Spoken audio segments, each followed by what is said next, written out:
Everybody, BK, and today I want to discuss the differences between my two primary X95 rifles. So I do have a few different variations of this rifle in my safe.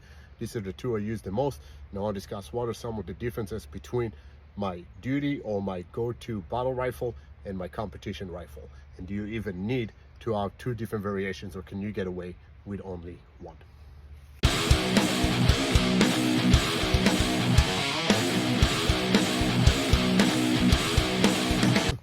So let's begin with my combat or my battle rifle. This is an SBR, so just understand that you will be required to file the full ATF paperwork on it, wait whatever amount of time it takes nowadays, pay the $200, and then you can legally own one of these rifles.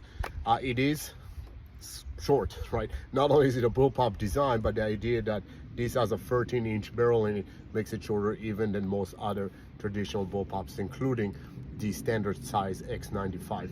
Because it is so short, I did put a vertical grip on it.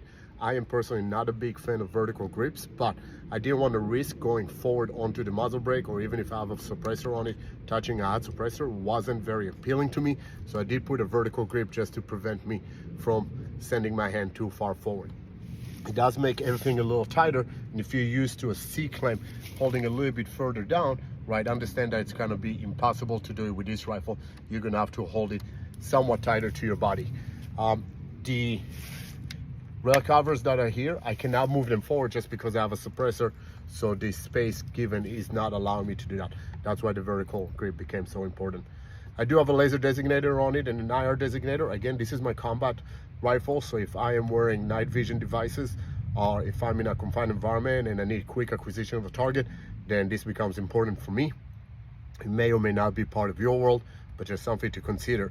This will take a significant amount of your rail space on the rifle and certainly cover your front sight.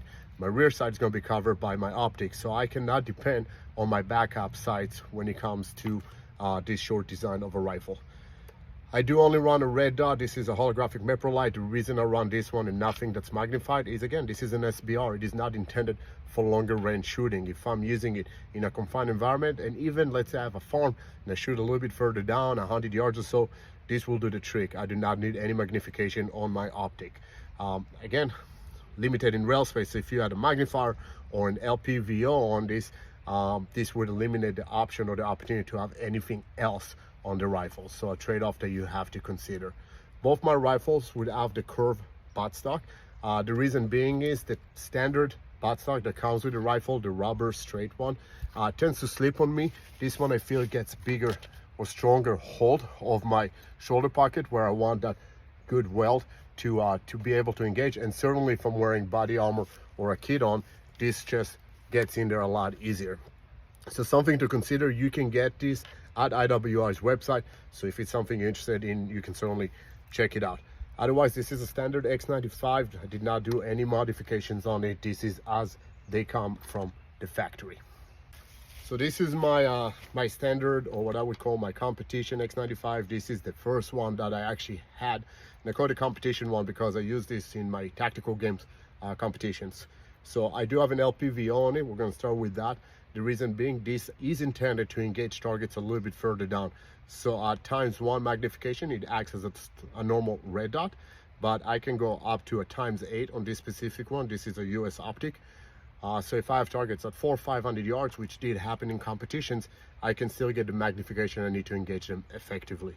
Just like my SBR, this will also have the curved butt plate. So again, just making sure I have good cheek weld and good hold on my shoulder pocket, so when I'm engaging those targets, certainly when I need to engage further down and I need to make sure I have a good platform, this becomes important.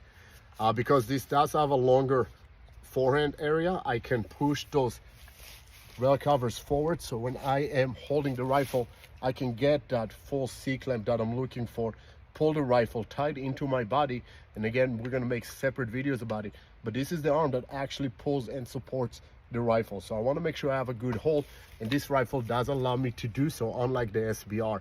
So again, it's an important trade-off, and in conversations I had recently, I'm actually considered making this one my primary one, just because that hold is so important.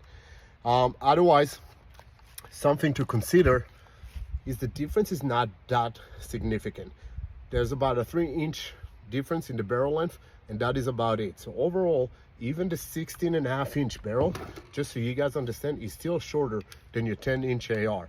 So at this overall length, I can still engage targets further down, which the traditional short AR SBR would not be able to engage effectively. Understand that the ballistics of a 5.56 rounds are optimized between 14.5 and 16.5-inch barrel. So anything shorter than that, I'm actually losing a lot of that effective range and ballistic coefficients. So this is my standard competition rifle. Again, it is perfectly suitable for any day use, being duty, self-defense, home defense, and so forth. For me, this became kind of like my competition one, where the shorter one became my battle rifle. So again, I just wanted to compare the two rifles because people usually ask me why sometimes I teach with one, sometimes I carry the other.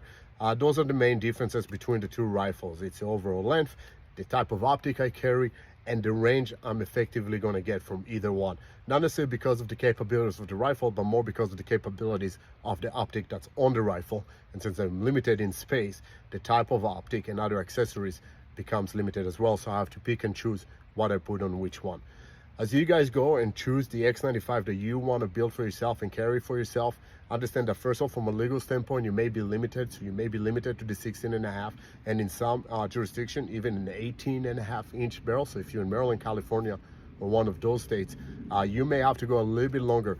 Don't worry, you're still shorter than most ARs, so you're still good to go, and you're still getting all of the benefits of a bullpup design and the ballistic effectiveness of an AR barrel at longer distances. So don't be worried because you have to go slightly longer even. But otherwise, both of them are great. Build the one that works for you. Put the optic that fits your mission and your needs. Make sure that you configure everything to exactly the way you need it, from where you're putting those rail covers to make the best hold for you, depending on how you shoot, your style of shooting, and your obviously length of limbs. If you have any questions, feel free to DM me, let me know, and I'll be more than happy to answer those for you. Till next time, stay safe and watch your six.